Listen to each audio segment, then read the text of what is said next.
All right, welcome back to another episode of the Casey Campbell podcast. Casey Campbell with you, of course, and we are pleased to be joined by my good friend Max Brill. I haven't talked to him in a while. He is now a scout, MLB scout for the Chicago Cubs. How's it going, man? It's good. It's good. Thanks for having me on. So kind of go into what I know you were with the Mets last year doing some stuff before all this COVID stuff happened, and now you wound up with the Cubs. And talk about what you do on a daily basis for them. Yeah. So, I mean, the job of a pro scout, I really don't understand how it's a job still. I think I'm very lucky to be in this position because we basically go watch baseball every day and then write our opinion about it. And I've been watching baseball and giving people my opinion about it for my entire life. So the fact that I now get to do it as a profession, I'm very blessed to be able to say that. But yeah, it's really just going to fields, going to games, and watching guys, and then saying whether you think they have a shot or not. And so far this year, it's been Major League Spring Training and then Minor League Spring Training because they were separate this year due to COVID. But once the minor league season starts up, I'll be watching minor league games, extended spring training. I'm based in Florida, so I'll be doing the Florida State League and Gulf Coast League. It's going to be a lot of fun, and I've learned a lot so far. I'm looking forward to learning more. So I know that you've always loved baseball ever since you were a kid. What does baseball mean to you, buddy? That's a really good question. I think that part of the reason why I love the game so much and why it means so much to me is because it's kind of how I connect with my dad. He is the person that I have to thank or to blame, depending on how you want to look at it, for my addiction to baseball, because he got me hooked from when I was young. He coached all my little league teams. And part of it for me is knowing that it's kind of like a safe haven. At any time that there's a baseball game on, there's something that I have to talk about with my dad. And that's really reassuring and really comforting. And, I obviously enjoy the game. Otherwise I wouldn't have tried to make a career out of it. But it's been awesome to have that connection with my dad through baseball. And that's really what it means to me is just having that connection, being able to connect with other people, because it's not just my dad, it's everybody else, all the reporters, all the fans, literally anybody who watches baseball or is involved. It's a great way to connect. So I know, I don't know. The thing is with baseball, because you grew up a Mets fan, and what was that like growing up and rooting for them? Did you have a favorite player growing up and all that? Yeah, so it's funny that you should ask that because my favorite players growing up were both Mets third basemen, Edgardo Alfonso and David Wright. And then I was fortunate enough when I worked for the Mets in 2019 to become friends with Edgardo Alfonso because I was the video intern in Brooklyn, which was their short season A affiliate, and Fonzie was the manager. And so we worked very closely together. We still talk all the time now. He's a really good friend, and I'm lucky to be able to call him a mentor. But yeah, Edgardo Alfonso and then David Wright were my two favorite players growing up. And the 2015 World Series run is probably the most fun I've ever had watching baseball outside of Michigan baseball's 2019 College World Series run. But Yeah, it was that great was to grow up rooting for the Mets. New York is an awesome city with awesome fans. And obviously haven't gotten to the promised land while I've been alive, but they have a great new owner and a really good squad. A little bit of a rough start to the season in terms of what they've been able to do compared to their expectations, but I think that they're trending in the right direction for sure. okay. So how did you get this opportunity?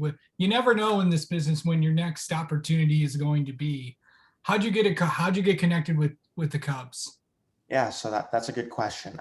Jared Banner, who's now the vice president of special projects, he was with the Mets when I was with the Mets, and he was the director of player development. So I formed a relationship with him through that, and we worked, not, I wouldn't say closely together, but I always tried to help out whenever he needed help. And if he needed anything in Brooklyn, he knew he could give me a text or call at any time of day, and I would get whatever he needed. And then when the Mets new owner took over, there was some shuffling that went around in the baseball operations department. A lot of people got moved. A lot of people left or were asked to leave. Jared was one of those folks. So he ended up with the Cubs. And one of his first weeks on the job, he shot me a text and was like, "Hey, have you landed with a team yet?" And I said, "I haven't." And he said, "All right, well, there's an opportunity here. Why don't you put your name in the running?" And so I applied, and I got an interview. I got another interview, and then they offered me the job. So it was kind of short notice. Everything moved really quickly, but again, I was really lucky to get this opportunity that I have now with the Cubs, and it's in no small part thanks to Jared and what he has done in the organization, and he's obviously put his trust in me to do a good job. I hope I'm making him proud so far, and I'm looking forward to doing more for the Cubs in the future. So how many games have you gone to?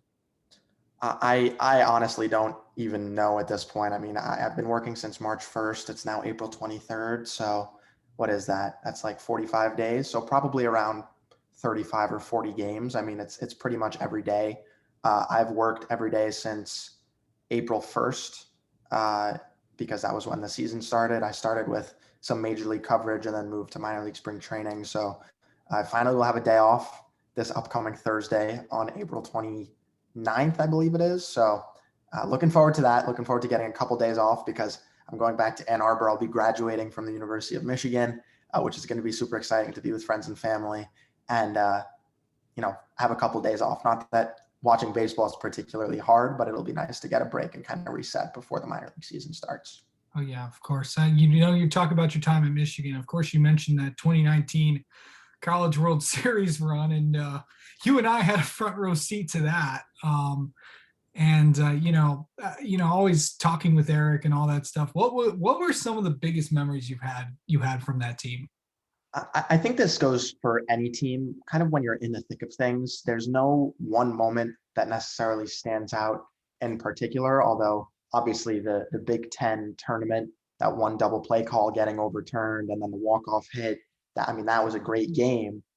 But it's really just the relationships that you have with the guys. And credit to, Coach Bakich for being able to cultivate that kind of culture where it's kind of just the next man up. Everybody leans on everybody. Everybody trusts everybody. And you have a relationship with everybody in the locker room. And I think that that's the biggest part for me of working for Michigan baseball and being involved with the team is being able to form those relationships. And, some of the guys on the team, obviously I've not been in Ann Arbor for a couple months, but still talk to them all the time. And it's good to, have that team environment.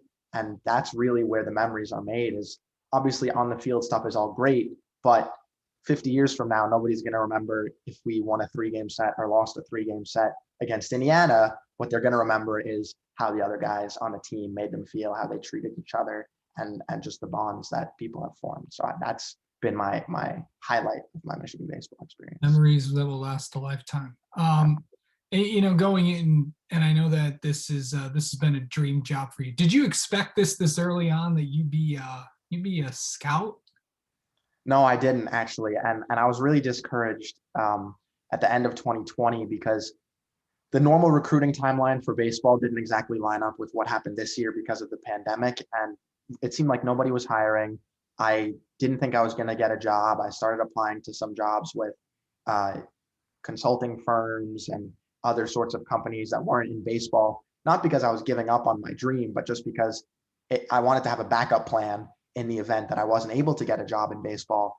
And fortunately, this opportunity came to fruition. I cannot say I expected it. I don't really think anybody can expect to get a job in an industry like this just because of how difficult it is and how many people want jobs and how few are available. So I'm just grateful to have the opportunity. I definitely didn't expect it to be scouting at all. I have no experience in this department prior to this year. So it's been a learning curve for sure. But like I said, I'm learning a lot. And I'm just grateful to have the opportunity. Well, Max, always good to catch up with you. I haven't caught up with you in a long time, so this has been fun to talk to you. Good luck to the rest of the season, and congratulations on graduating college from the University of Michigan. Thanks a bunch, Casey. I appreciate it, and thanks for having me on.